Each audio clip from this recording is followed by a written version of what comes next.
Recently, there has been much publicity concerning assaults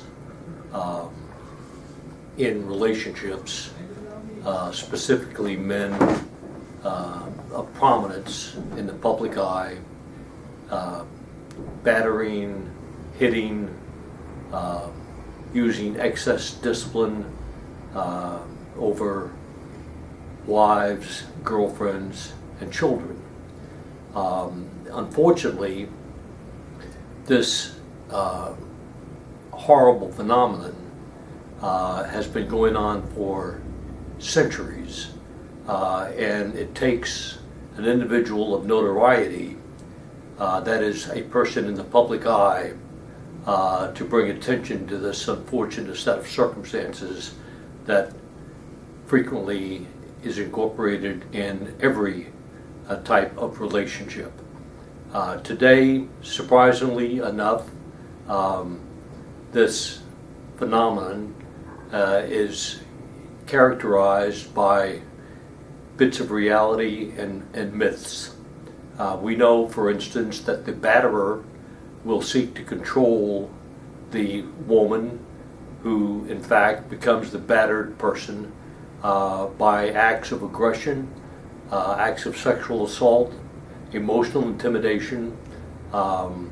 Likewise, the woman who is subjected to this type of activity frequently will blame herself, will take responsibility for the actions of the male, and will be very, very hesitant to leave the household or the presence of the male in her life.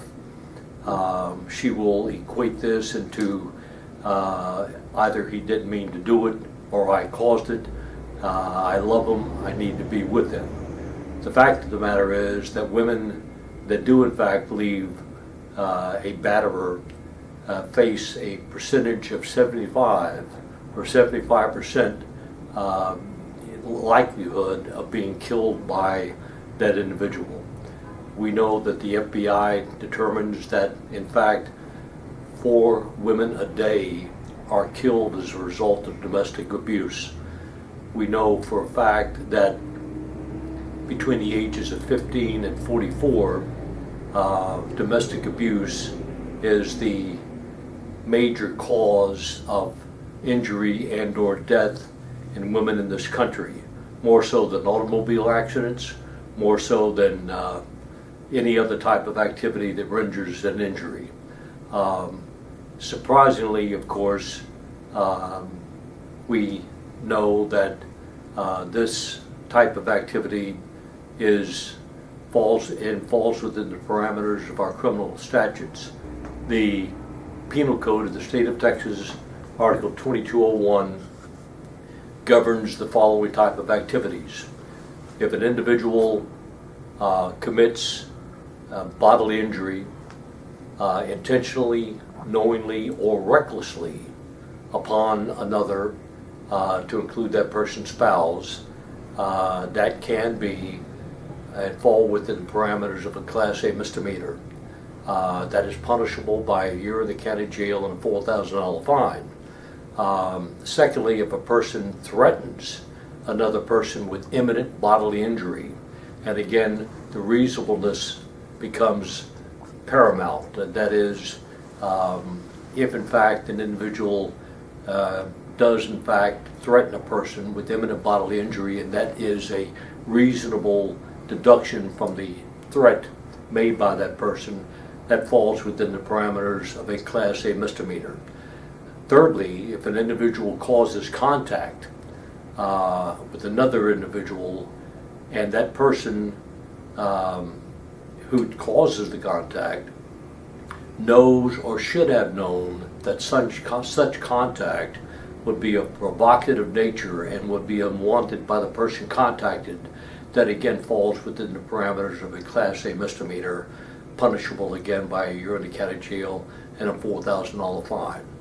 Now, we have a certain class of individuals that also ratchets up the level of not only the degree of the offense, but also the amount of fine and the possibility of prison term.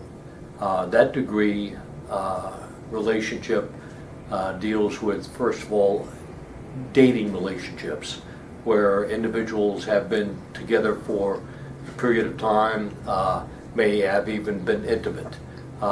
We have foster parents, one foster parent dealing with the foster child or the other foster parent. We have husband and wives, we have husband and children, we have individuals that may be divorced, we have individuals living in the same household that may not be related. These types of individuals and types of relationships can ratchet up from a Class A misdemeanor to a third-degree felony if, in fact, an individual does create bodily injury to any one of these particular individuals that will fall within the parameters of a third-degree felony that can carry up to 10 years in the penitentiary, from 2 to 10, and a $10,000 fine. If in fact an individual causes bodily injury to another individual and during the act exhibits a deadly weapon by either use or exhibition, that can ratchet the level up to a second-degree felony. And that is punishable by a period in the penitentiary up from 2 to 20 years, and again, a $10,000 fine.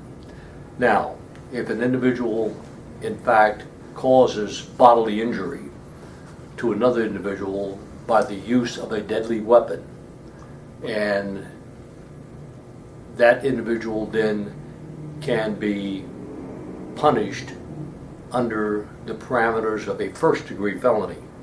A first-degree felony is punishable by any term of years from 5 to 99 and/or life in a penitentiary, and a $10,000 fine. Needless to say,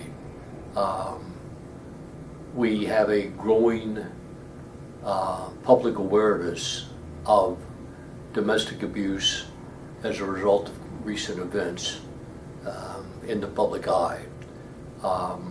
And if you, as a defense attorney, are faced with such a situation, it's important to obviously talk with your client, make a determination as to whether or not any of these internal subjective factors exist.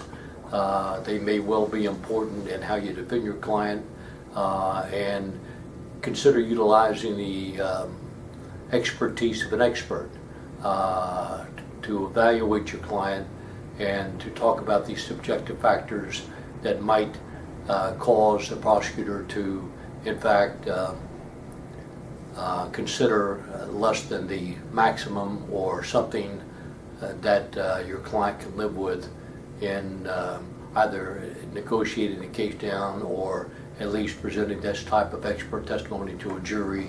If in fact your client is convicted, the jury can consider these mitigating factors and come with a punishment more suitable to the offense than the law calls for.